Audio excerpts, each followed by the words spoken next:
The Church of the Good Shepherd, CGS Philippines, is a vision-driven church committed to manifest and apply the G12 core values. I am a true disciple. Christ-likeness and multiplying ministry. Caught by the vision. Understand, live, and transmit the vision. Committed to sell life. Evangelism, leadership development, and multiplication. Passionate spiritually. Devotional life, prayer and fasting, and holiness. Submission to authority. Love, honor, and respect my leaders. Commitment to time. Manage and invest my time for the kingdom.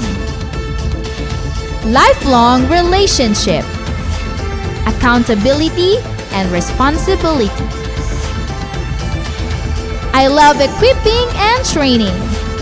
Training is my happy hour. I am a leader of 12 disciples. I am born to multiply. Accomplishing church goal setting. I support, help, and fulfill the goals. I want to see my church grow. Pray, work, and invest. The importance of young people. I will prepare the next generation.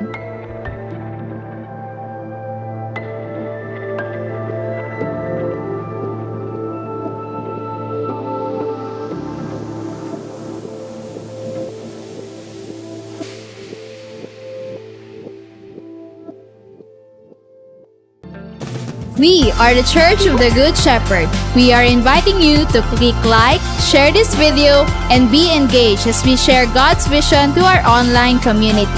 Disciples, be present and engage in our online classes. Live class every Sunday at 3 p.m., School of Leaders 1 every Sunday at 4 p.m., School of Leaders 2 every Sunday at 5 p.m., and School of Leaders 3 every Thursday at 7 p.m. There is power when we pray. Be part in our daily prayer at home every 5 o'clock in the morning and 6 o'clock in the evening. Leaders, stay tuned to our online leaders meeting together with our beloved Pastor Rami Henares Jr. every Tuesday at 7 p.m. Let's be involved and enjoy our journey in the Lord and His vision. Thank you and God bless.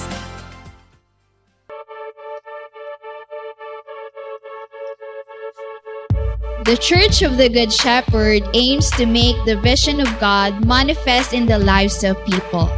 People come not just to hear the Word of God, but at the same time train them as a disciple of the Lord Jesus Christ. Every Sunday after the worship service in the morning, disciples come in the afternoon to be trained in the class. Discipleship training consists of life class, where people learn how to live a life according to the will of God. After life class, they will level up and be trained to become a disciple and leaders through a class that we called as School of Leaders 1, 2, and 3. Though the pandemic strikes, discipleship training never stops. Life class and even School of Leaders 1, 2, and 3 transition to virtual classes. The teachers, together with the students, engage in learning and applying the vision of the Lord Jesus Christ to win, to consolidate, to disciple, and to be a leader that also reaches other people. Truly, Christ Church and His disciples will continue to grow and mature despite of the pandemic that strikes the world, because we are the church and we have the vision.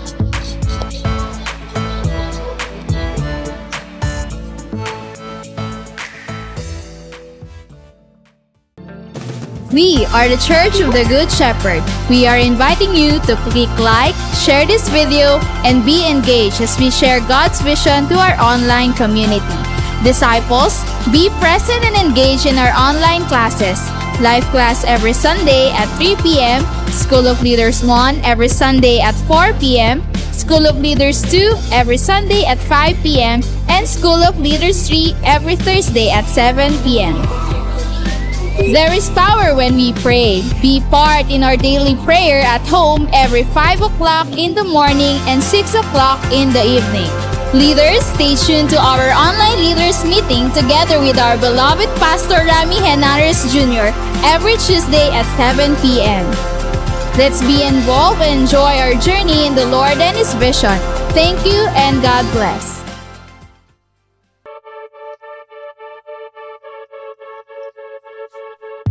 The Church of the Good Shepherd aims to make the vision of God manifest in the lives of people. People come not just to hear the Word of God, but at the same time train them as a disciple of the Lord Jesus Christ. Every Sunday after the worship service in the morning, disciples come in the afternoon to be trained in the class. Discipleship training consists of life class, where people learn how to live a life according to the will of God. After life class, they will level up and be trained to become a disciple and leaders through a class that we called as School of Leaders 1, 2, and 3. Though the pandemic strikes, discipleship training never stops. Life class and even School of Leaders 1, 2, and 3 transition to virtual classes. The teachers, together with the students, engage in learning and applying the vision of the Lord Jesus Christ to win, to consolidate, to disciple, and to be a leader that also reaches other people. Truly, Christ Church and His disciples will continue to grow and mature despite of the pandemic that strikes the world, because we are the church and we have the vision.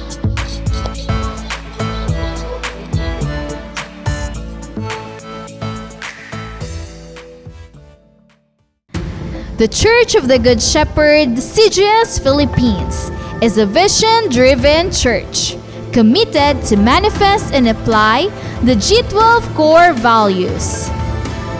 I am a true disciple, Christ-likeness and multiplying ministry.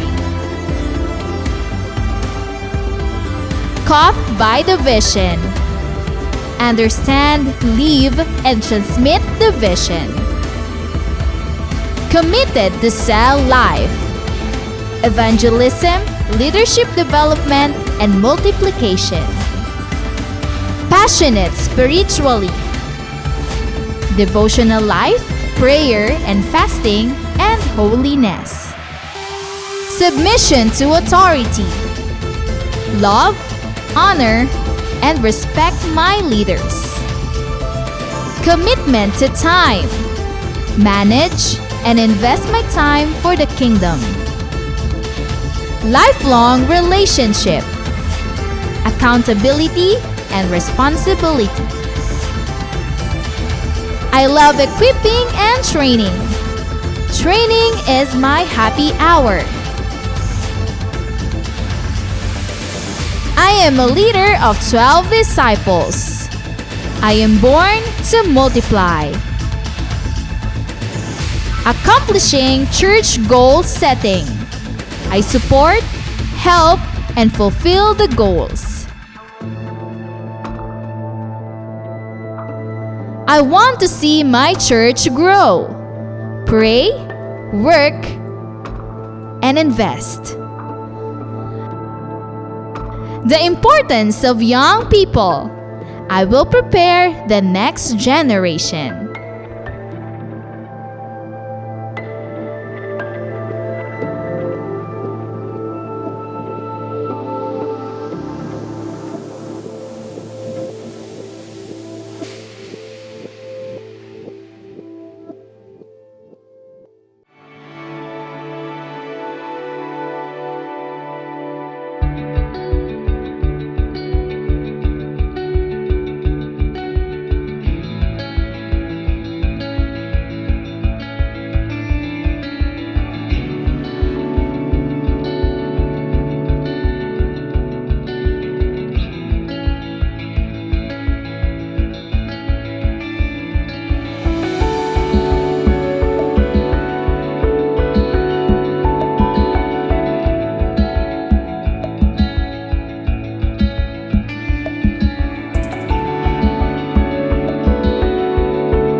Magandang umaga muli sa ating lahat and welcome sa ating morning simbahay.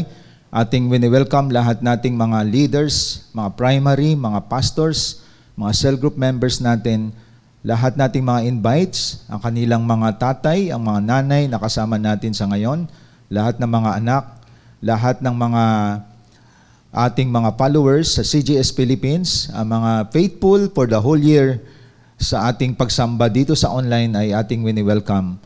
Luzon, Visayas at Mindanao, at the same time yung mga nasa abroad po natin, na mga leaders natin, mga followers natin, at ang ating mga cell group members, ang mga disciples natin, lahat ng kasama natin sa online platform ay ating wini-welcome sa umagang ito. At simulan natin ang lahat sa ating panalangin. Dakilang Diyos na makapangyarihan sa lahat, nagpapasalamat kami sa panibagong buhay at lakas na binigay mo sa amin. Thank you so much for the whole year. Nakita namin, O Lord God, ang iyong paglingap sa amin, pangangalaga sa amin, at deserve ka upang sambahin sa Espiritu at katotohanan. We pray, let your Spirit speak in the midst of us today. Saang dako man kami naroon, nasa ibang bansa, sa iba't ibang sulok ng mundo, o kaya dito sa Pilipinas, ikaw po, O Diyos, ang magministeryo sa amin sa pamagitan ng mga mensahe ng awitin at sa mga salita na aming pakinggan ngayong umaga. Pinagkatiwala po namin sa iyong lahat. In Jesus' name I pray. Amen and amen.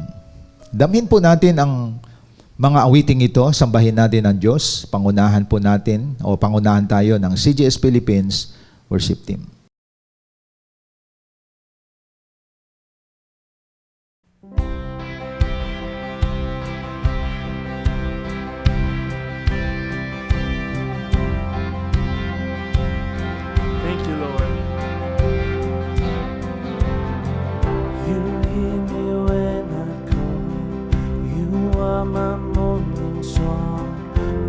Darkness fills the night, it cannot hide the light.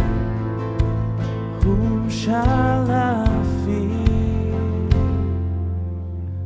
You crush the enemy underneath my feet. You are my sword and shield, though troubles linger still. Whom shall I fear?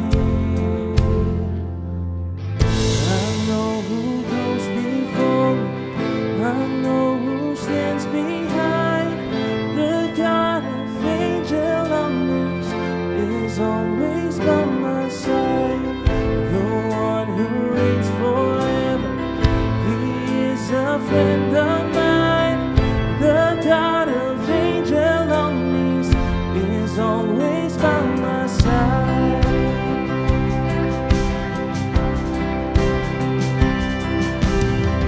My strength is in your name, for you alone can save.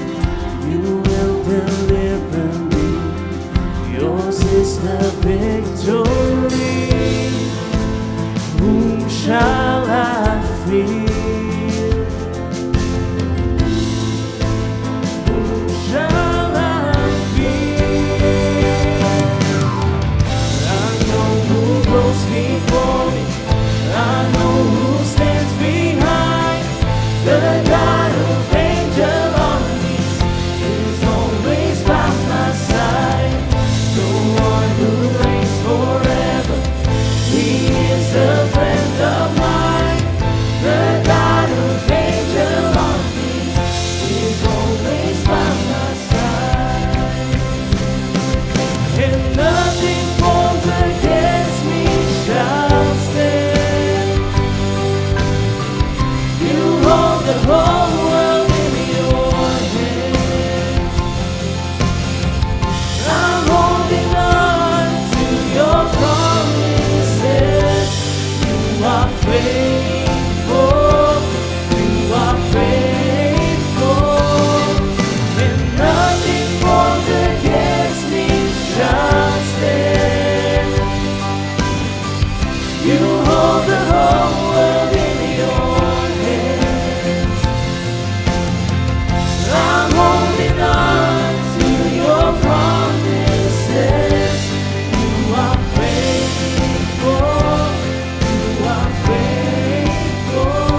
worship you, Lord. We glorify you in our lives. Speak through us. Come on, church. I know who goes before me. I know who stands behind. The God of angel armies is always by my side. The one who reigns forever. He is a friend of mine. The God of angel armies is always by my side.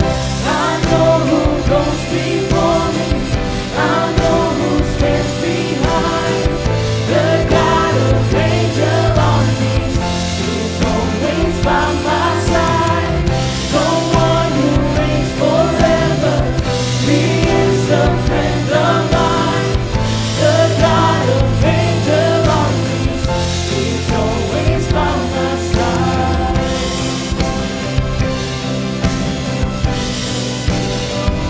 Thank you, Lord. Always by my side, by my side, by my side.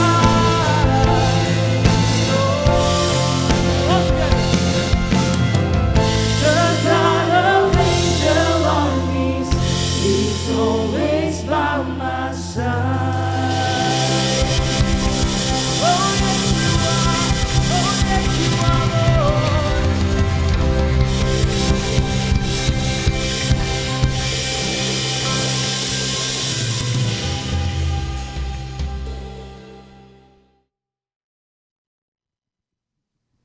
Salamat sa mga mensahe na ating narinig at isang pagpapala sa atin. Ang pagtitipon natin, even nasa different places tayo, nasa iba't ibang sulok tayo ng bansa, sa iba't ibang lugar po tayo, inipon tayo ng Diyos dito sa online. At sa loob ng isang taon ay iningatan tayo ng Panginoon at hindi napabayaan din ang ating paglilingkod sa Kanya. Kaya congratulations sa lahat. No? Sa pagtatapos natin ng year 2024, this is the last Sunday of the year. And congratulations sa iyo, kapatid, dahil hindi ka bumitaw, hindi ka nang iwan, bagkos dumami pa ang katulad mo. At yun ay isang masasabi nating achievement mo sa iyong buhay. Kaya sa umagang ito, mga kapatid, ang ating pag-usapan ay patungkol sa ginawa natin for the whole year. At ang ating mga notebook, ballpen at Bible ay ihanda po natin. Makikita po ito sa 1 Timothy chapter 6 verse 12. So dito tayo aakyat at bababa sa konteksto ng 1 Timothy chapter 6 verse 12. Sabi po dito, "Fight the good fight of faith, take hold of the eternal life to which you were called, and you made the good confession in the presence of many witnesses." Ngayong umaga, dito natin kukunin ang ating paksa. Fight the good fight of faith. Pag sinabi nating faith, complete trust, confidence in someone or something. Pag sinabi nating faith, naririnig natin yan, buo mong binigay ang tiwala mo sa isang bagay o sa isang tao. No? In someone or something. Ibig sabihin, pag sinabing faith, belief, trust, and loyalty to God. So isa lang ang dapat pagbigyan natin o bigyan natin ng ating faith or ating pananampalataya, pagtitiwala. Walang iba kundi ang ating Diyos. At ito dapat ay pinaglalaban po natin. At ako'y natutuwa for the whole year natin as we end the year 2024. Nagpapasalamat ako sa mga nagpapatuloy. Pinaglaban ninyo ang inyong pananampalataya sa Diyos. Nagpapatuloy kayo sa simbahay, in online, or even, ang ilan sa inyo may mga churches kayo sa face-to-face, it's okay. Nagpapatuloy kayo sa inyong mga cell group, nagpapatuloy kayo sa inyong pagsamba, pagdevotion, panalangin, lahat ng mga connected sa spiritual life natin, pinagpatuloy ninyo. At lumago kayo, nagmultiply, dumami kayo. At kayo ang karapat-dapat tumanggap ng congratulation. Because you fight the good fight of faith. So pag sinabi nating fight, hindi ito pakikipaglaban sa pisikal. Hindi ito pakikipaglaban sa laman. Nakipagbrasuhan tayo. Kundi pag sinabi nating fight, ang konteksto natin dito, nanindigan ka. Kahit na may kumukutya sa iyo, nanindigan ka sa pananampalataya mo sa Diyos. At ang pananampalataya mong yan, kahit may mga nag-uusig sa iyo, may sumisira sa iyo, hindi ka bumitaw. At minsan, ang isa sa kalaban mo, sarili mo, hindi ka bumitaw sa discipleship. Hindi ka bumitaw sa pagsamba sa Diyos. Ang pananampalataya mo ay hindi mo binitawan. Ibig sabihin, that is fighting the good fight of faith. So, like what I said, hindi ka umalis sa post mo. Ang pananampalataya mo sa Diyos lamang. Kaya nga tinatawag ang lahat ng followers ni Christ mananampalataya. No? Kapag followers ka ni Christ, ang tawag sa iyo sa Tagalog, mananampalataya. Kanino?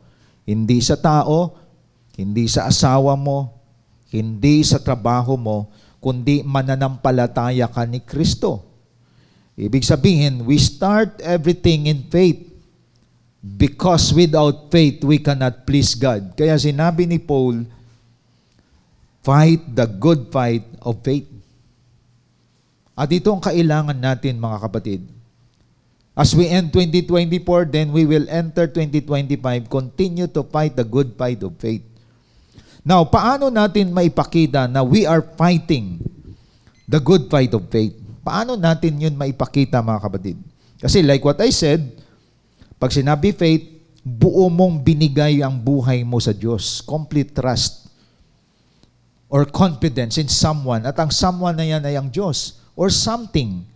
At yan ang ating ayusin. Kasi ang iba sa something, hindi sa someone.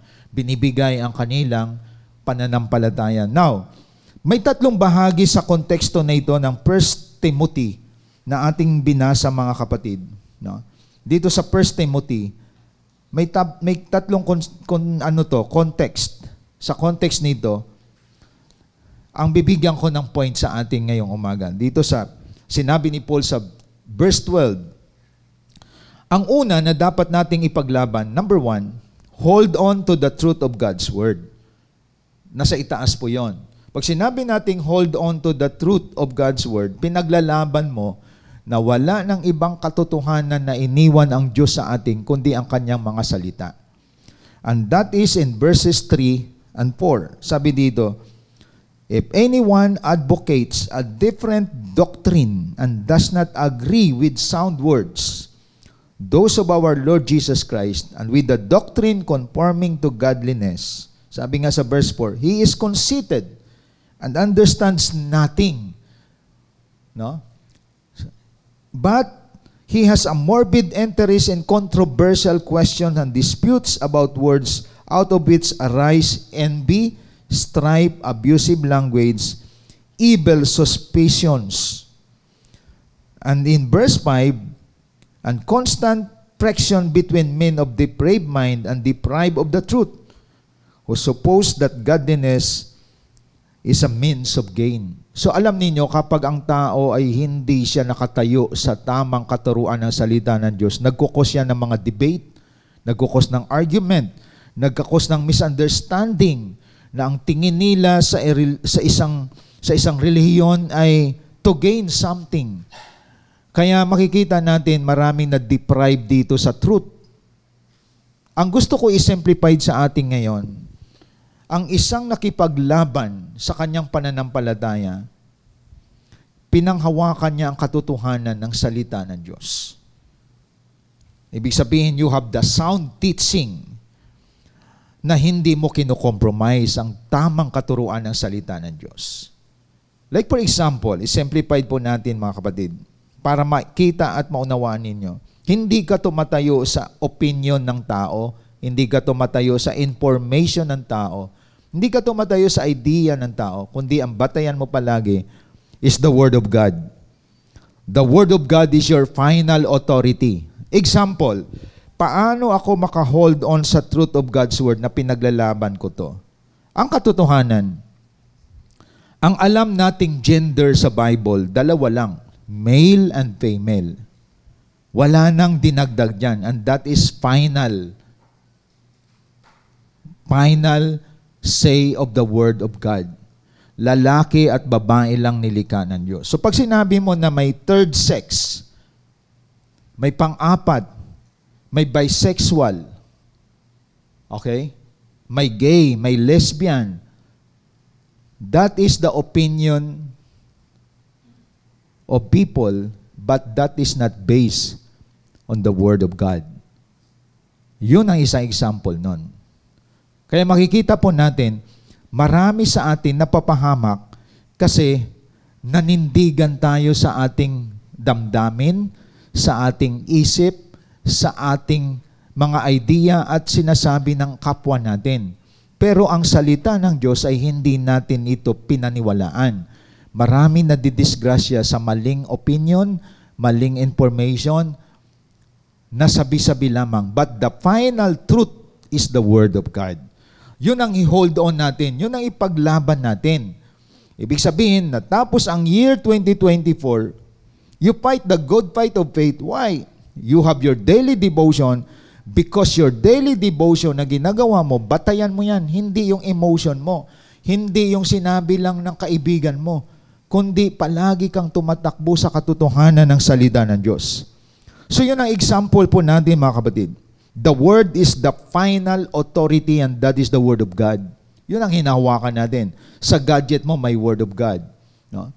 Kung may mga script tayo na hawak, no? O book, that is the Word of God, Bible. So makikita natin, mga kapatid, ano mang meron kang hawak na nandyan ang salita ng Diyos, sagana sa atin ang Word of God, panindigan po natin yon. Like for example, ano yung mga final na sinasabi ng Bible? There is heaven and hell.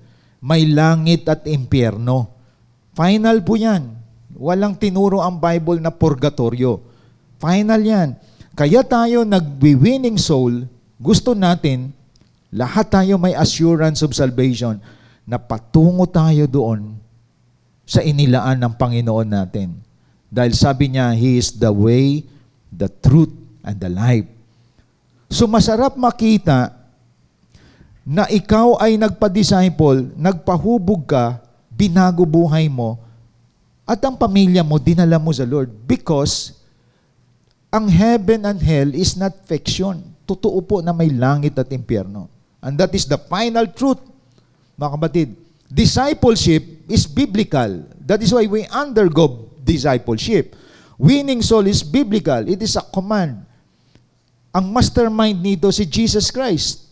So tayo ay sumusunod base sa salita ng Diyos. Everything we do here in online, may application yan sa ating face-to-face. Na even in our online, we reach out people sapagkat we hold on to the truth of God's Word, mga kapatid. We honor the authority that is also biblical. Sino yung authority natin? Our parents, our government. We pray for our government. Kung may mga lapses man, pinagpipray natin sila sa Panginoon. At the same time, sa ating parents, gumagalang tayo sa ating mga magulang. Sa mga nakakataas sa atin, sa ating leaders. Mga leaders natin, kasama dyan, mga pastors natin, mga discipler po natin. Because we read in the Bible na we need to honor the authority. So yun ang ibig sabihin na hold on to the truth of God's Word. Yun ang batayan po natin. Kaya pag hindi ka sumusunod sa leader mo, sa pastor mo, hindi ka nagpapadisciple, at the same time, hindi ka nagpapahalaga ng prayer, hindi ka nagme-meditate ng Word of God every day, katumbas yan mga kapatid, na hindi mo pinaglaban ang pananampalataya mo kay Kristo. Hindi mo pinaniwalaan yun. Kaya marami sa atin, natapos ang taong ito, bumitaw, hindi nagpatuloy. Why? Hindi niya pinaglaban ang katotohanan ng pananampalataya na meron siya. At paano mo malaman na bumitaw ka? Even you are inside of the building of your church. Kahit nasa face-to-face ka or sa online, pero wala ka nang ganang mag-pray, wala ka nang ganang magbasa ng Bible, hindi ka na nagpapadisciple, present ka, pero bumitaw ka na sa spiritual. Kasi mahalaga sa iyo yung physical, pero hindi mahalaga sa iyo ang spiritual. Bumitaw ka na, even though mahalaga sa iyo yung material things.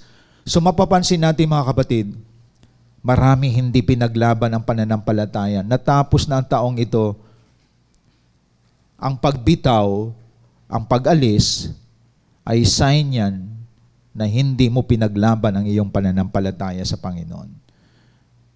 Kaya inuna ko na sa inyo ngayon, na binati ko kayo kanina, sa mga nagpatuloy na lalo pang nanghawa ka, nang encourage ka, na dapat mahalin, basahin, at i-apply ang salita ng Diyos. Gawin natin, ipamuhay natin. That is why we meditate it every day. That is why lahat ng galaw mo base sa salita ng Diyos. Because you hold on to the truth of God's Word. At yun ay tanda, mga kapatid, na pinaglaban mo ang pananampalataya mo. Ano pa? Ano pang i-hold on natin sa truth of God's Word? Ang i-hold on natin, mga kapatid, there is only one Savior, Jesus Christ. At tinuro yan ng Bible. Isa lang tagapagligtas natin. Isa lang nagbibigay ng assurance sa atin. Isa lang ang nagdadirect sa atin sa truth. That's the reason na dinadala natin ang tao kay Jesus Christ. So we hold on to the truth of God's Word. Isa lang ang Savior natin na ihatid tayo sa langit. That is why we undergo discipleship. Para dito pa lamang hinuhubog na po tayo, mga kapatid. And that is biblical. Nasa Bible yon.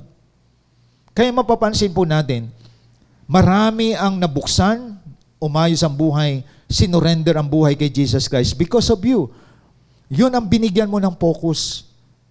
Bakit? Wala nang ibang tagapagligtas, wala nang ibang healer, nagbibigay ng kagalingan sa buhay po natin, kundi ang Panginoon. Walang ibang magta-transform ng life natin kundi si Jesus Christ. Lahat niyan nakabase sa truth of God's Word. So, hindi yan nakabase sa sinabi ng kaibigan mo, sa opinion ng ibang tao. Kaya everything that against sa Word of God is not from God. At kapag ikaw ay nadali dito, hindi mo pinanghawakan ang salita ng Diyos, marami sa atin nadaya, naligaw. Biro mo, tagapagligtas, narinig mo, nireject mo siya.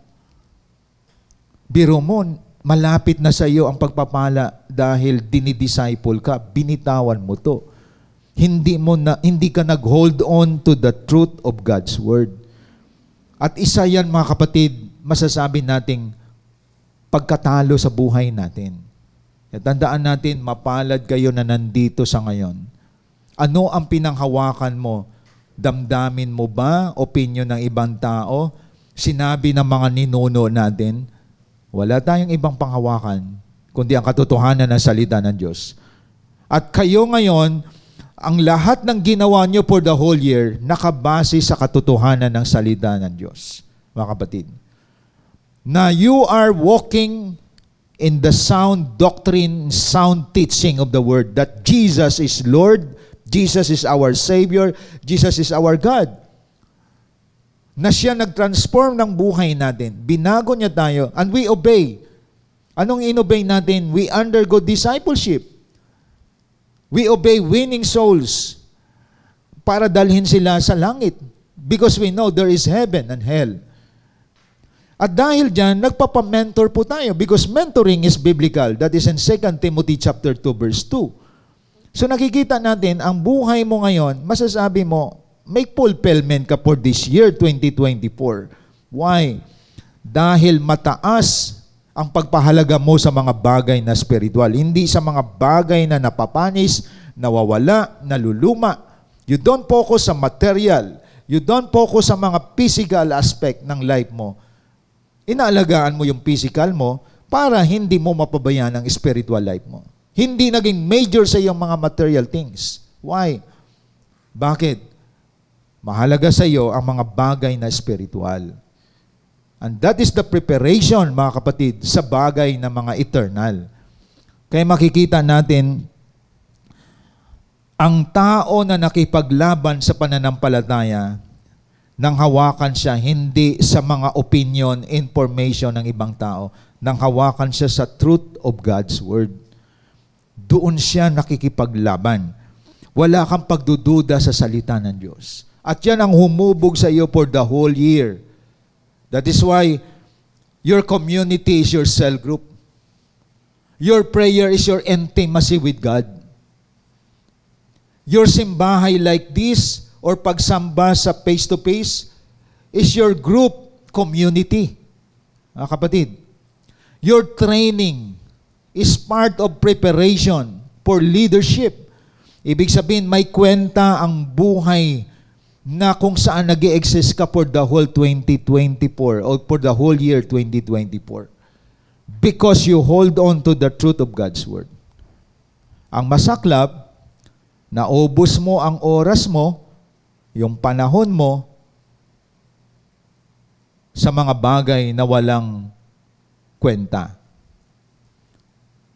Sinayang mo ang buong isang taon na hindi natuwa ang Diyos sa buhay natin. Di ba? Everything you against. Against ka sa discipleship, sa winning soul, against ka sa correction, against ka sa pagsamba sa Diyos. At nakita mo, natapos ang taong ito, naging defeated ang buhay mo. Natalo ka sa problema, natalo ka sa mga stress, nagkaroon ka ng mga frustrations, nagkakaroon ka ng disappointment, nagkaroon ka ng anxiety, nagkaroon ka ng anxiety attack, depression. Why? Hindi tayo nag-hold on sa truth of God's Word. Pero yung mga nag-hold on sa truth of God's Word, makikita mo, they are on the go. They are victorious. Mga problema na dumating sa atin, hindi ka natalo sa worry, depression, hindi ka natalo ron. Why? You fight the good fight of faith. Lahat ng yun nasira. Nawala sa iyo ang depression, nawala ang worry, anxiety, overthinking because you obey the word of truth. You know what to do this year, 2024. Why? Naging multiplier ka. You produce disciples, you produce leaders. Nagiging blessing ka ng church. At dahil dyan, binibless ka ni Lord. You are victorious in worry, in anxiety, in depression, in problems. You overcome everything. Why? You do the will of God for the year 2024. For this year 2024. And congratulations for that, mga kapatid. Ibig sabihin, ilang araw na lang mag-e-end ang 2024. Ang sarap na pag nag-iisa ka, fulfilled, na-achieve ko, Lord, nasunod kong pinapagawa mo sa akin. Ang masaklap, natapos ang 2024, puno ka ng kalungkutan. Puno ka pa rin ng problema. Kasi yun ang pinokos mo. Puno ka pa rin ng pagkatalo. Hindi ka nag-obey kay Lord eh. Po ba? Ang masarap, meron sa atin dito at marami sa atin dito, natapos ang year 2024, nakangiti, nagpapasalamat. Dahil alam mo, na sumunod ka sa Panginoon. And that is fighting the good fight of faith. And that is your victory in life, mga kapatid. Hindi ka sumuko, hindi ka umatras, hindi ka puno ng excuses, hindi ka puno ng mga tinatawag reasoning. You just obey, you just follow, and you just submit to your leader. At nakita mo ang kagandahan ng pagsunod sa salita ng Diyos. That is why, in fighting the good fight of faith, hold on to the truth of God's Word. Mahalaga po yan. Wala kang ibang panghawakan kundi ang sinasabi ng salita ng Diyos. Second, isang babala sa atin upang manatili tayo sa ating pananampalataya dahil sumisira ito. Ang ginagawa ng kaaway sa atin, sirain ang faith natin. Pag nasira yan, talo na tayo noon. Kaya ito, mga kapatid, isang reminder sa atin as we face 2025, as we end 2024. Beware of the trap of being lovers of money. Baka ang iba sa atin dito nahulog na sa patibong. Sa halip na mahalin ang someone, ang something ang minahal. Sino yung someone? The creator. Ang something, the wealth. Sa halip na mahalin ang Diyos, minahal ang kayamanan. Minahal ang salapi. Minahal ang pera. Ginagamit yan pero hindi nagtuturo ang Bible na mahalin. That is why that is the number 2 point, because if you are lovers of money, you are trapped by the enemy and it will destroy your faith. That is number 2 points. Beware of the trap of being lovers of money. That is in verse 10. Tingnan natin sa verse 10. Ano sabi sa verse 10? For the love of money is a root of all sorts of evil, and some by longing for it have wandered away from the faith and pierced themselves with many griefs. Napaka-clear, mga kapatid, ng Bible. Sabi dito, pag inibig natin ang salapi, ito ang ugat ng lahat ng kasamaan. At ang iba, nag-wandered away, napalayo sa kanilang pananampalataya at nag-end ang life nila sa kalungkutan. See? Ibig sabihin, maunawaan natin to, maganda Tagalog, basahin natin. Ano sabi? Sa verse 10? Sapagkat ang pag-ibig sa salapi ay ugat ng lahat ng kasamaan. See? Ang salapi ginagamit, pero ang ibigin ng Diyos. Hindi dapat iniibig ang pera, kwarta o salapi. Napaka-clear ng Bible na kapag minahal mo ang pera, diyan magsimula ang kasamaan. At dahil sa paghahangad na yumaman, may mga taong nalalayo sa pananampalataya, nasasadlak sa maraming kapigatian. Paano ko, pastor, nalalaman na may pag-ibig ako sa pera?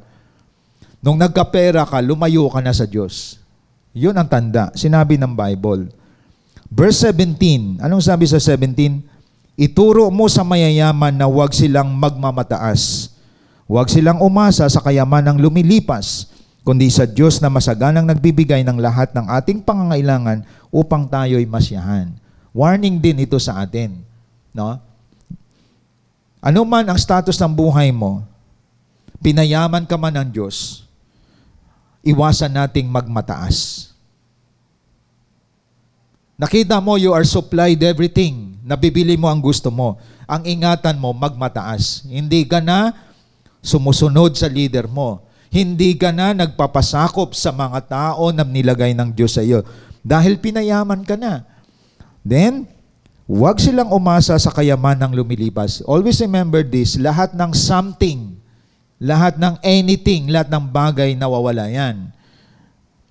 Sa Diyos tayo dapat umasa na nagbibigay ng masaganang sa lahat nating pangangailangan.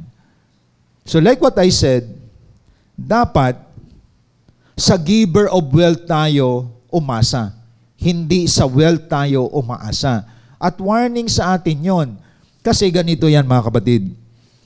Kapag hindi ka marunong humawak ng kayamanan, ng pera, ng salapi o kwarta na binigay ng Diyos sa iyo, ilalayo ka nito sa pananampalataya. Kung hindi ka man lumayo sa pananampalataya, maging mayabang ka sa meron ka. Kaya nga sabi ko, this is my stand. Iwasan ang pagiging sakim sa anumang bagay na meron tayo. Anumang property o mga wealth na binigay ng Diyos sa buhay ng bawat isa sa atin, ang dapat nating tandaan, mga kapatid, naglalapit ba ito sa akin sa Diyos o naglalayo sa akin sa Diyos? Ang antidote nito, malalaman na mahal mo ang Diyos at ginagamit mo lang ang kayamanan, pera, salapi na meron ka. Mahal mo ang Diyos kapag ang meron kang pinoposes, you are generous, you are giver, you bless other people. Kapag wala pa sa iyo yan, mga kapatid, may danger na maging lovers of money ka. And it will destroy your faith. Didestroy nito ang iyong pananampalataya. Kasi naging mayabang ka. Nagpapayabang ang pera. Tandaan natin yon. Pag hindi ka aware diyan. Kaya beware of the trap of being lovers of money. Kapag diyan mo na nilagay yung confidence mo, diyan mo na nilagay yung assurance mo, diyan mo na nilagay ang tinatawag na pagtitiwala mo, no? Ang faith mo diyan mo nilagay sa pera, collapse ang pananampalataya mo sa Diyos. That is why sabi nga ni Jesus, you cannot serve God and mammon. Nakikita na ng Lord yun. So isang awareness sa atin to. Biro mo, hindi ka na nagpipray kasi nasustain na yung mga needs mo. Hindi ka na dumadalo sa mga cell groups. Kasi nakita mo naman, hindi ka nagkukulang. At kahit hindi ka mag-tithes, nakita mo, everything supplied. And that is the trap of enemy in your life. Hindi mo ba alam kapag hindi natin binabalik ang ating ikapo sa Diyos, hindi tayo nagbibigay? Hindi mo ba alam na nagiging greedy tayo? Naging sakim tayo? And we love money, mga kapatid. Kasi kung bagay lamang yan at ang Diyos talagang mahal natin, consistent, faithful giver ka pagdating sa paglilingkod mo sa Panginoon. Like what I said last week si Zacchaeus, kita mo na na-born again siya. Half of his property binigay niya sa mahirap. Lahat ng dinaya niya, quadruple ang ibabalik. Inibig niya ang something, umibig siya sa someone, kay Jesus Christ. At yung something na yon, bagay lang to, hindi ko to mamahalin, nawawala to. Itong someone na to, hindi naubusan to ng wealth. Doon binigay ni Zacchaeus ang buhay niya kay Jesus Christ. At tandaan natin mga kapatid, everything we possess, nawawala yan. At yan ay isang blessing ng Lord. Huwag mahalin ang blessing. Ang mahalin natin yung blesser. At gamitin ang blessing na yan to bless other people. Tandaan po natin yon. Kasi, kapag natapos ang year 2024 na ito, na-trace ang buhay mo, nagsiserve ka nga kay Lord. But may something ka na hinuhold. That is your God in your life. Hindi mo masurrender eh. Di ba? Spiritual ang dating mo, pero may something ka na hinuhold. At yan ay hindi mo mabitawan. Natapos ang taong ito, nakatikom ang kamay mo, hindi mo binless ang church na kung saan nabuksan ka, hindi mo binibless ang mga leader mo, hindi mo binibless ang mga tao na dinala ka sa katotohanan, nagiging ano ka doon, naging stingy, naging madamot ka at mamalayan mo na lamang. As you enter 2025, isang wrong move ang ginawa natin. Because no one blessed by God sa mga tao na tikom ang kamay. At isang warning sa atin to, na as we end 2024, makalaya tayo sa kasakiman. Makalaya tayo sa pagbigay ng pagmamahal sa mga salapi na binigay ng Diyos sa bawat isa. We use it but we don't love it. Tandaan natin yun mga kapatid. Dahil alam mo ba kapag ang isang bagay minahal mo, ang puso at isip mo nakapokus dyan. At dapat ang puso at isip natin, sa Diyos lamang natin yan ibibigay. Anything that we have, binigyan ka ng Lord ng blessing, ginagamit mo yan to bless other people. Your family, your church, at mga tao na less fortunate, binibless mo sila. Kaya nag-overflow ang blessing ng Diyos sa atin.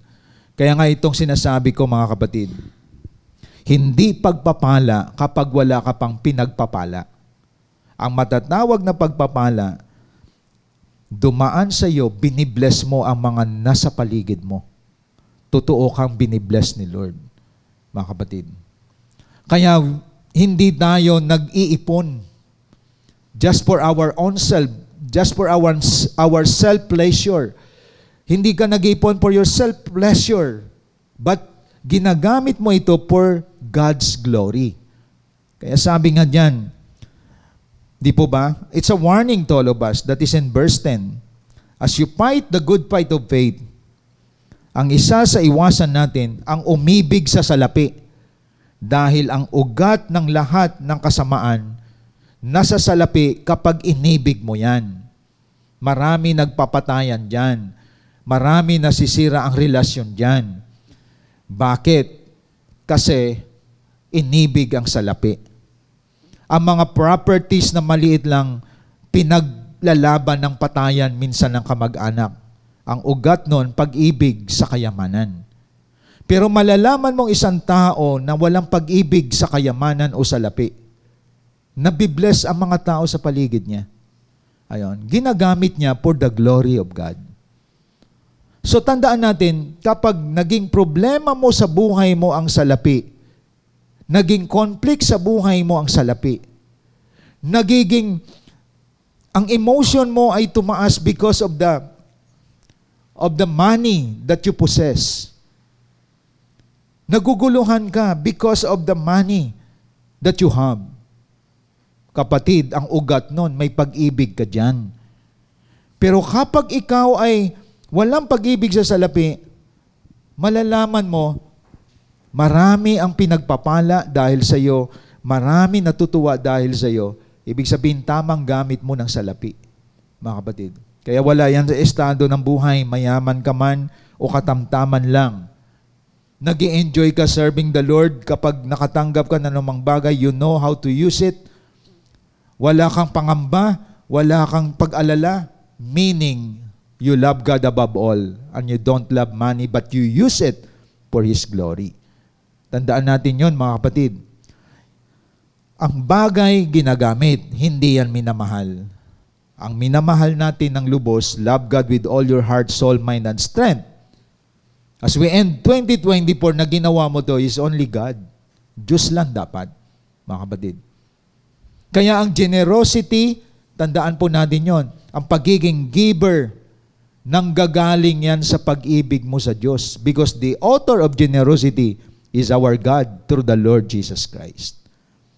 Kaya, congratulations sa mga faithful giver and tither natin. Consistently, kasama kayo sa pag-propagate ng gospel, mga kapatid.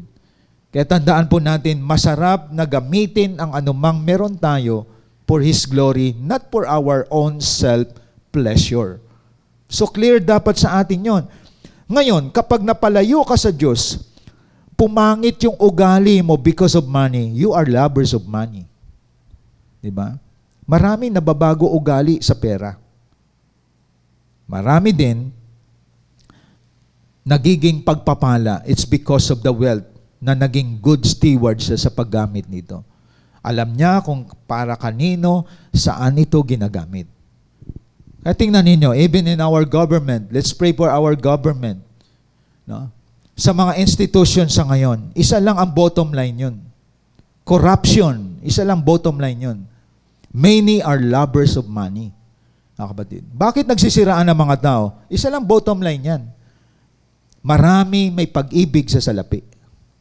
Lalo na ngayon, malapit na ang election, talagang banatan ng siraan dito sa Pilipinas. Bottom line yan, isa lang. Ang loyalty ng tao wala sa Diyos. Ang loyalty ng tao, kung sino maraming pera, doon siya didikit. Nangyayari yan sa mga unchristian people, even in politics. At hindi dapat makita yan sa mundo ng mga Kristiyano. Na mga Kristiyano, ginagamit natin ang anumang blessing ni Lord to bless other people, to be a blessing to them. Kaya tandaan natin, ang corruption galing yan sa mga taong may pag-ibig sa salapi. At dapat hindi tayo magnanakaw sa salapi na binigay ng Diyos sa atin. We return what belongs to God. Kasi kapag inibig mong salapi, pinapapangit nito ang ugali natin. And listen to this. Huwag tayo mag-lend on sa mga taong nakita mo, ito marami pera to, dito ako. Mali yun. We must put our faith in God, our Savior. Ang tao, instrumento lang yan. Mga kapatid, don't compromise your faith. Ang faith mo sa Diyos, ang tao, instrumento yon para i-bless ka. No? Pero do not put your faith in anyone. Isa lang ang dapat bigyan ng pananampalataya natin. Kasi we can live, we can exist without anyone because the supplier comes from God. Siya ang pinaka-source ng mga needs natin. Diyos lang dapat ang lagyan natin ng ating pananampalataya. Mga kapatid, hindi tayo dapat nakadikit, hindi tayo dapat umaasa sa sino man, kundi sa Diyos lamang. At ang Diyos, hihipuin niya ang sino mang mga binago para God will supply all your needs, mga kapatid. Remain faithful and put your faith in God, not in money. That is why beware of the trap of being lovers of money. Ingat tayo dyan. Nagpapayabang ang pera, mga kapatid. At nagpapalayo ang pera sa Diyos kapag, quote-unquote, minahal mo to. Pero kapag ginagamit mo ito sa gawain ng Diyos, nagpapalapit ito sa iyo sa Panginoon. Yun ang dapat maging aware tayo. Mahalin ng Diyos, gamitin ang anumang meron ka, wealth man yan, anong tawag mo dyan, gamitin mo yan para sa Panginoon. Hindi mo yan dapat minamahal. Kaya be generous. Be a giver, not a taker. Level up your life. Tingin kasi ng iba kapag minsan, ang ibang mga pastor nga natatakot magsalita nito. Why? Tingin nila pag pastor, yan, tingnan nyo, pagpipirahan na naman kayo niyan. O tingnan nyo, ang relihiyon, negosyo talaga. Nagsasalita ang mga taong may pag-ibig sa salapi. Ganun nangyayari. Pero pansinin mo, ang buhay nila puno ng kahirapan. So sinasabi ko sa iyo ito, mga kapatid, ang message na ito, para maka-pull out tayo, makaalis tayo sa greediness, pagmamahal sa pera, kundi sa Diyos dapat ang pagmamahal natin. At kapag binibless ka ng Lord, gamitin mo yan for His glory, not for your self-glory. At malalaman mo na maraming nabibless sa iyo dahil tama ang paggamit mo ng iyong pananalapi. Hindi mo pinabayaan pamilya mo. Nagiging good testimony ka sa mga disciples and leaders mo. Naging ehemplo ka sa kanila sa pagiging generous mo. You use that for His glory.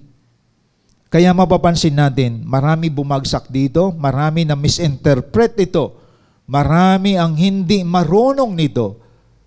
Bakit? Marami naging greedy pagdating sa pananalapi. Kaya in order for us to be stable in our faith, avoid being lovers of money. No, maraming napalayo dito, nasira ang relasyon sa kapwa. Then the third, mga kapatid, so makikita natin, ingatan natin ang paghawak ng meron tayo kasi pwede kang ilayo nito sa Diyos. Mga kapatid. Then the third, makikita sa verse 20 to 21. Now, tingnan natin sa English version naman tayo. 1 Timothy chapter 6, verse 20 to 21. The third point natin, to fight the good fight of faith, may mga iwasan tayo para hindi masira ang ating pananampalataya. Avoid worldly and empty chatter. Verses 20 to 21. Anong sabi po dito? O Timothy, guard what has been entrusted to you, avoiding worldly and empty chatter and the opposing arguments of what is falsely called knowledge, which some have professed and thus gone astray from the faith. Tingnan niyo po, hindi lang ang salapi nagpapalayo sa pananampalataya, nagpapalayo din sa atin sa pananampalataya na dapat nating bantayan yung mga worldly and empty chatter. Alam niyo, nabasa ko dito yung word na chatter. May group chat na pala sa panahon ni Paul. Ayan, no? Huli na pala tayo. No? Outdated tayo. May group chat na sila. Sa English, avoid empty chatter. Oh. Biro mo yan? May nabasa nga ako, 3 lang sila sa group chat, 10 nang sinira nila eh. Biro mo 3 sila sa group chat, 10 nang sinira nilang tao. At pang-4 ka na, nainganyo ka na eh. 3 lang sila sa kanilang messenger, may group chat sila. Pero ang aim nila, to destroy someone. Siraan ang mga tao, ichismis ang mga tao. Kaya ano sabi ni Pablo? Avoid worldly and empty chatter. Ang masaklap nito, natapos ang 2024, na biktima ka. Napalayo ka. Naniwala ka sa mga chat group. Sinama ka pa nila. Sila yung naninira, nagbabakbite, nagsaslander. And you don't believe the word of God, but you believe sa mga chatter. Sabi dito ng Bible, avoiding worldly and empty chatter. Para malinaw, basahin natin sa Tagalog. Ano sabi sa Tagalog? Verse 20 to 21. Timoteo, pakaingatan mo ang pinagkatiwala sa iyo. Iwasan mo ang mga usapang walang kabuluhan. That is empty chatter. At ang baluktot na pangangatwiran. That is knowledge. Alam mo, discipleship, ano yan? I-oppress ka dyan, di-deprive ka. Alam mo, discipleship, voluntary yan. Kapatid, kawawa ka dyan. Kukontrolin ka ng pastor at leader niyan. Yun ang knowledge. Yun ang opinion. At marami hinigop dyan. Ano yung mga walang kabuluhan na usapan? Ay nako, killjoy ka dyan. Mga killjoy tao dyan. Ayaw nila yung mga ligawan dyan. At saka, palaging may bawal dyan eh. Dito tayo, ano lang tayo, cool lang tayo, enjoy lang tayo. Mga tao dyan, walang kasiyahan sa buhay mga dyan. That is empty chatter. At marami dyan nadali. Nako kapatid, wala kang kalayaan dyan. Hindi mo na malayan, dinidestroy na yung faith mo. At maraming kabataan dyan nadali. Ayon. Maraming nadali dyan. Ngayon, nagwawala na sila. At ang iba na disgrasya na. Why? Inakap yung worldly and empty chatter eh. Pinalitan nila ang faith nila sa mga tao na mga wrong people. Kaya sabi ni Pablo, iwasan mo ang mga ito. Lumayo ka sa mga ito. Biro mo 3 lang sila, 10 nang siniraan nila. Alam nyo, 2 halimbawa ibibigay ko sa inyo ngayong umaga. Ang mga empty chatter, o kaya ang tinatawag natin na mga nagsasalita ng walang kabuluhan, sinisira ang paglilingkod sa Panginoon, sinisira nila yan, na mga tao ay alisin nila dyan. Ito yung mga worldly and empty chatter. Katulad sila ng bakanting lote. Nahilimbawa ko sa inyo, di ba? Ang bakanting lote, wala nag-aalaga dyan. Tapunan ng basura yan. Doon sa malapit sa tinitirhan ko, may bakanting lote dyan. Tapunan ng basura, walang may-ari eh. Yun ang picture ng mga tao na walang namamahala sa iyo. Walang nagme-mentor sa iyo. Batuhan ka ng mga toxic. And you just accept it. You cannot reject it. Another example, ang mga tao na sanay sa mga reklamo, paninira, puro negative ang sinasabi, naniniwala sa hindi tama. Lahat naman dito mahilig, di ba, sa hayop? May mga pet kayo sa bahay. Anong kaibahan ng pet, ng aso mo, ng pusa na meron ka, sa mga asong gala at pusang gala? Anong kaibahan? Napapansin ko dito sa amin, ang layo ng kaibahan. Ang asong kalye, pilay, may galis, nangangain ng mga tinapon ng mga pagkain. Pero yung aso na may alaga, makikita mo mabango, malusog, at the same time, makikita mo na iba ang hubog ng katawan. Inaalagaan eh. Alam niyo ba ang picture ng mga tao na walang correction, walang rebuke sa buhay nila, lumalayo sila sa mga tao na pwedeng mag-alaga sa kanila? Katulad sila ng mga asong gala. May galis, pilay, masasakitin, at kumakain na lang ng mga basura. Katulad yan ng bakanting lote. At ito yung mga tao na mahilig sa mga paninira sa kapwa. Kasi walang nag-guide eh. Sa kanila, buhay na nila yon. Ang masaklap, pati mga anak nila, gagayahin sila. Everyday, walang kabuluhan ng mga pinagsasabi. Everyday, puro paninira sa kapwa ang sinasabi. Puro reklamo, puro negative. Why? Walang nag-guide na leader. Walang nag-aalaga na mentor. So ang picture ng mga worldly and empty chatter, katulad sila ng mga asong gala at mga pusang gala na kung saan may mga galis. Hindi napangalagaan, hindi napapakain ng tama. At walang nagmamay-ari sa kanila, nireject na sila na may-ari. Katulad ng bakanting lote na hindi ka makatanggi kasi bakante yan, wala ang may-ari, tapunan ka lang ng basura. At maraming ganyan.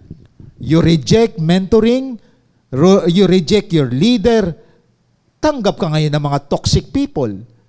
Tanggap ka ngayon ng mga gossiper. Tatanggapin mo ngayon yung mga slanderer sa buhay mo. Mga bully people. At doon ka, hindi mo alam, kinakain kanila ng buo. At puro basura nilalagay sa utak mo. That is why, ang dali lang na iwanan mo ang discipleship. Iwanan mo ang training. Hindi mo alam, at the end of the year 2024, wala nang pananampalataya mo sa Diyos. At ang picture mo is like isang mga asong galis, is like a vacant lot na you receive toxicity in people. Because I believe, isa lang ang walang toxic, the Word of God. Isa lang ang magpapaganda ng buhay natin, mapapabuti buhay natin. Mga leaders and pastors natin na dinadala tayo sa tamang katuruan. Kaya tingnan mo sarili mo ngayon, hindi ka naging ganyan kung walang nag-aalaga sa iyo. Dati negative ka. Dati puno ka ng worry. Dati puno ka ng mga tinatawag toxicity in your heart and your mind. Dati puno ka ng mga puro ka pagbibintang. Pero nilinis ka ng Word of God kasi tinututukan ka ng leader mo, mag-devotion ka. Panlinis sa utak yan, yung devotion everyday. Ngayon, positive ka na. Naging pure na ang heart mo. Kikita nyo? Dati, ang kinakain mo, puro problema. Puro paninira. Ang nakapaligid sa iyo, bully people. Ang nakapaligid sa iyo, mga kwentang walang, mga worldly chatter, empty chatter. Sila itong mga tao na walang maisip, kundi paninira sa kapwa. Slanderer, gossiper. Kita nyo mga kapatid? At yan ay hindi nagkakaroon ng fulfillment ang buhay natin kapag yan mga grupo natin. That is why I advise, hindi yan magbibigay ng fruitfulness and productivity sa buhay natin. It's time for you to cut off the connection. Kasi ako ganito, kung may kaibigan man ako na mga bully people, yung mga nangungutya, kaibiganin ko sila, pero ako mag-impluensya, dalhin ko sila sa Lord para mabago buhay. Pero kung mahina akong klase ng tao, ayaw ko iwanan mga kaibigan ko na mga ganito, kasi baka kantyawan ako. Ibig sabihin, that's the beginning na masisira ng aking pananampalataya sa Diyos. Kaya don't compromise your faith. Kung nakita mong mahina ka sa ganitong klase mga tao, hindi mo sila maakay, ikaw naakay. Time to detach yourself. And it's time to build your connection with your leader and your cell group people. That's the right community. The right community is your cell group. The right community is those people na dinadala ka sa tamang pamumuhay. Sila yung mga right people sa buhay mo. Ginagawa kang a better person, your leader. Sila yung mga cell group members. Right barkada yan. Tandaan natin, mga kapatid. Tandaan po natin yan, mga kapatid. Kaya tandaan natin, ang wrong company destroys our character. Tandaan natin yon. Kaya, upang ang faith natin manatiling matibay, kung may mga tao ka nakasama na mga unbeliever, make sure na you are strong. Influence them. But if you know yourself na you are weak, madali kang maniwala, madali kang mahatak ng mga kantsawan. Time to detach first yourself and strengthen yourself in discipleship, in your mentor. Patibayin mo sarili mo. Huwag yung nahatak ka pa sa mga maling tao. At the end of the year, pagtatawanan kanila. Di po ba? Kaya, congratulations again sa mga taong nanalo, nagtagumpay. Naakay nyo ang mga worldly chatter. Ngayon, chatter na sila sa grupo ninyo at ang laman ng kanilang chinachat is the Word of God. Pero if these people will influence you and destroy you, avoid them upang hindi ma-destroy ang faith mo. Kaya itong sinasabi ni Paul, Timothy, avoid worldly and empty chatter. Iwasan ang mga taong walang vision. Iwasan ang mga taong walang pangitain sa discipleship. Iwasan ang mga taong dinidestroy ang pangitain mo sa Lord.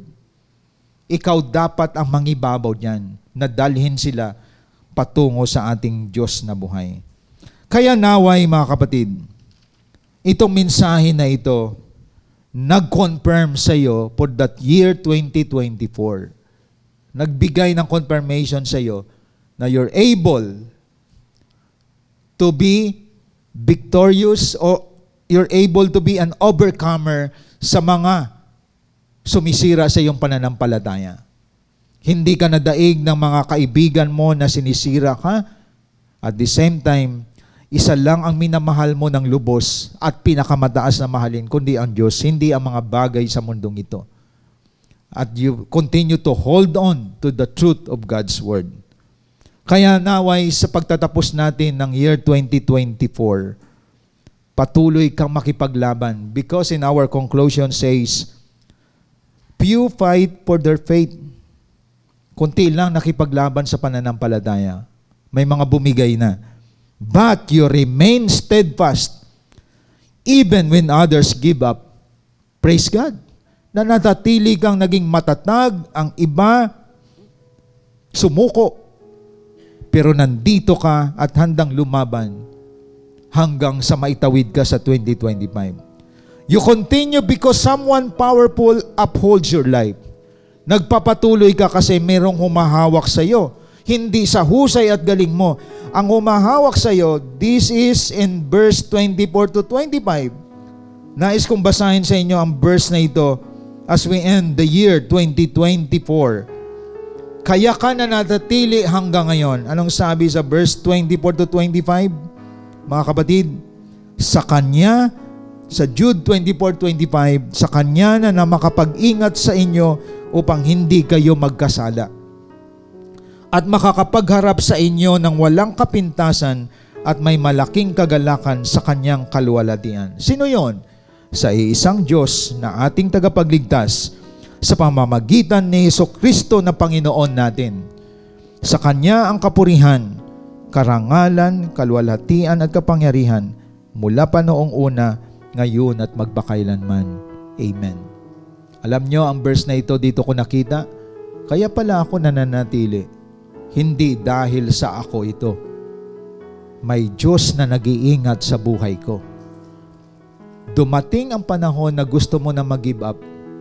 Pero bakit natapos ang 2024, nandyan ka pa rin? Sa Kanya na makakapag-ingat sa inyo upang hindi kayo magkasala. Ibig sabihin, may someone na nagkikip sa atin, and that is our God, our Lord Jesus Christ. Kaya congratulations, isa ka sa iniingatan ng Panginoon upang patuloy mong ipaglaban ang iyong pananampalataya. Again, congratulations sa lahat ng mga nanalo sa kanilang pananampalataya because you fight the good fight of faith. Before I close in prayer, tinatawagan natin ang CGS Philippines worship team.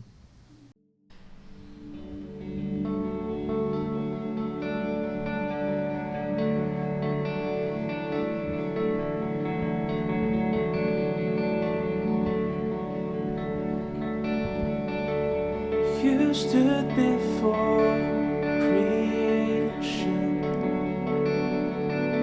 eternity in your hands. You spoke the earth into motion, my soul now to stay.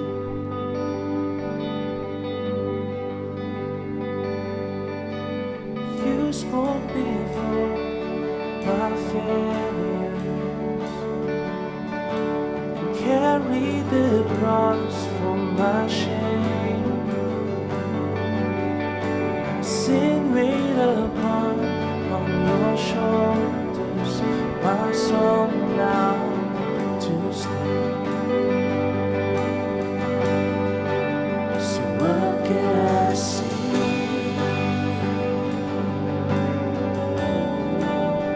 What can I do?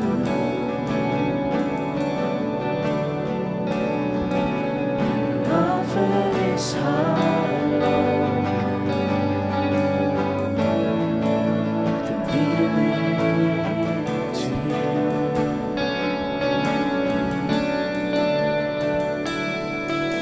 So I walk upon salvation, Spirit alive in me. It's love to declare of your promise, my soul now to stay. All together. So what can I say?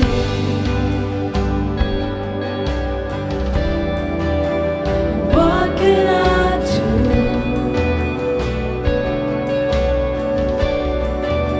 But offer this heart, oh God, completely to you. So what can I say?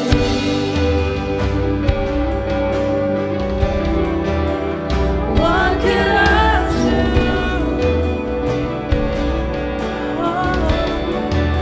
But offer this heart, oh God,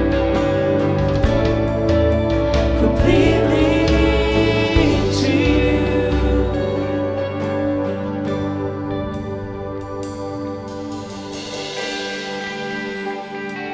As we worship you today, Lord,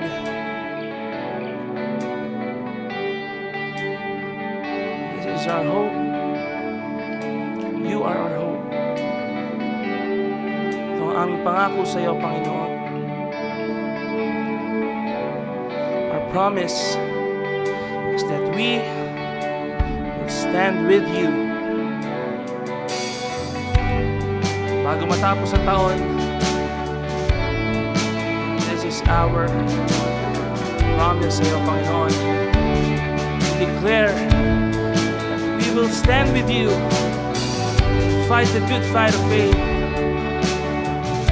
We worship you and we humble down. Come on, church. So I'll stand with those I heart abandoned, in awe of the one who gave it all. So I'll stand, my soul to you surrender all. I am is yours. Let's declare, come on, all together. I'll stand with arms high and heart abandoned, in awe of the one who gave it all. I'll stand, my soul, Lord, to you surrender all. I am is yours. So now I will stand. So I'll stand.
Let us pray. Maraming salamat, Panginoon, sapagkat dito namin nakita kung kami man ay nakarating at natapos namin, nasimula na natapos ang 2024, you are the one who upholds us. You are the one who keep us, O God. And thank you so much. Kung kami lang, Panginoon, hindi namin natapos ang 2024. But glory to God, because of your love, because of your grace, you protect us, you preserve us, you provide us, O God, everything that we need. It's because of your power in us. Maraming salamat, Panginoon. Sa buong isang taon na naging makabuluhan sa amin ang taong ito dahil ginagawa namin ang pinapagawa mo sa amin. I pray blessing to all your people today.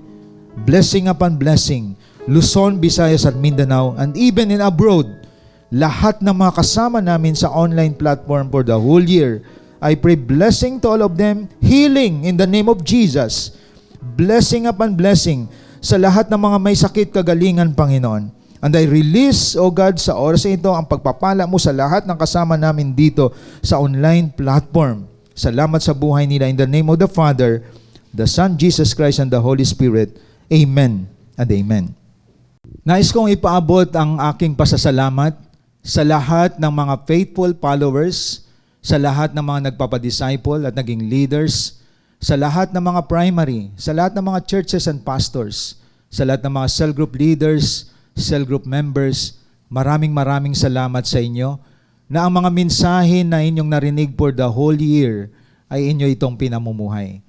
Kaya nakita ko ang inyong paglago, nakita ko ang inyong pagsunod, at nakita ko ang tagumpay na nangyari sa inyong buhay. Kaya sa pag-iwan natin sa year 2024, mga kapatid, muli nandito kami, kasama ko ngayon ang ating mga media team at ang ating music team na kasama ko for the whole year. Bumabati kami sa inyo ng Happy New Year!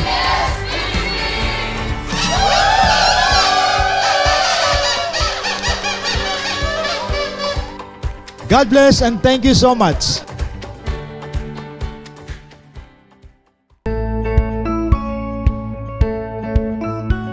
Hope you've been blessed by the message of God today as we continue to extend our calling in loving God and loving people, even in online, and keep you more updated to our journey in God's vision.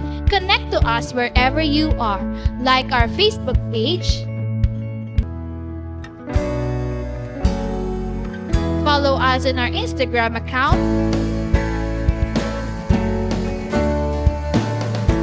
and subscribe to our YouTube channel.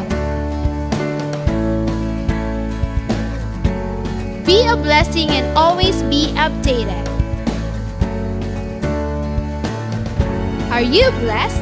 Now it's time for you to become a blessing online by sending stars to support our local church and take part in our lot project.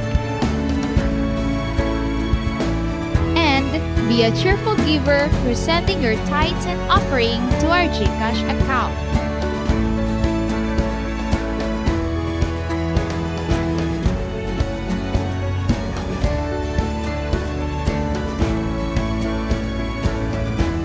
See you on our next online worship.